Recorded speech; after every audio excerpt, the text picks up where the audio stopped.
Why do you keep sinning, even though you love God? It's a question most people are too afraid to ask out loud. But if you've ever truly tried to follow God, you've probably asked yourself this in tears. Why do I fall again? Why do I go back when I swore I would? Why does my flesh feel stronger than my spirit? You love God. You're not pretending. You truly want to honor Him. And still, you find yourself falling into the same temptation, the same habit, the same secret sin. And every time you fall, the guilt comes crashing in like a wave. I've failed again. God's disappointed in me. Maybe I'm not really saved. But listen to me. You are not the only one. There are millions of people all over the world right now, going through the same war you're facing. Christians who love God, but feel like they're drowning in secret battles. You're not weak. You're not fake. You're human. And even the strongest believers have scars. This is not new. The people in the Bible, the ones we admire, they wrestled with sin too. David loved God, but still committed adultery. Moses was chosen, but still lost his temper. Peter walked with Jesus, but still denied Him 3 times. Paul struggled with his flesh and cried out to God for help. I do not do what I want, but the very thing I hate. Romans 7:15. So if you're struggling, you're not broken. You're not beyond saving. You're just in the middle of the process. Because here's the truth. Being saved doesn't mean you stop struggling. It means you start fighting. Before Jesus, you didn't even notice your sin. You lived in it. But now, every time you fall, you feel the weight of it. And that's not weakness.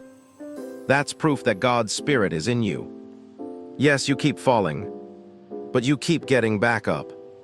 And that makes you dangerous to the enemy. You see, the devil isn't afraid of perfect people. He's afraid of real people.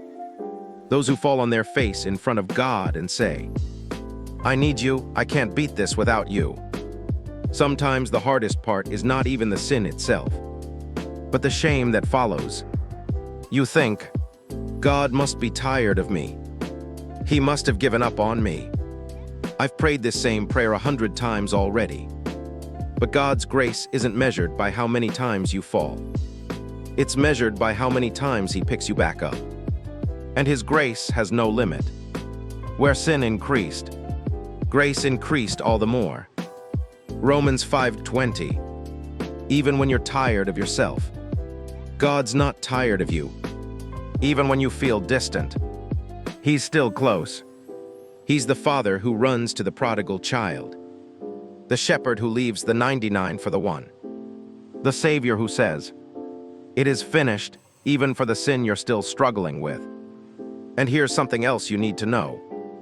You are not alone in this. There are brothers and sisters all over the world, crying over the same sin, wrestling with the same pain, fighting the same dark thoughts. But here's the beauty. We don't overcome this alone. We walk with Christ and with each other.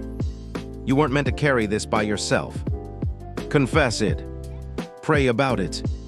Find someone to walk with you. This isn't just a personal weakness. It's a spiritual war. The Bible says, we wrestle not against flesh and blood, but against principalities and powers. Ephesians 6:12. So don't treat your sin like it's just a bad habit. It's a battle for your soul, and you have to fight back. Through prayer, through fasting, through the Word, through repentance, through community, through falling on your knees and crying out, God, I still believe you can set me free. And you know what? He can.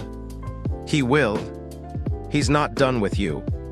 You may not feel strong right now, but your faith, even if it's small, is enough. Because you don't need perfect performance. You just need to come back to Him, again and again, until you're free. So yes, you may love God and still fall short, but His grace is still stronger. His arms are still open. Don't let the enemy convince you to quit. Don't let shame silence your worship. Don't let sin define your identity. You are still loved. You are still chosen. And God is still calling your name. The question is not, why do I keep sinning? The real question is, will I keep running back to Jesus? Even when I fall, even when I feel unworthy, even when I'm tired of myself. Because that is where freedom begins.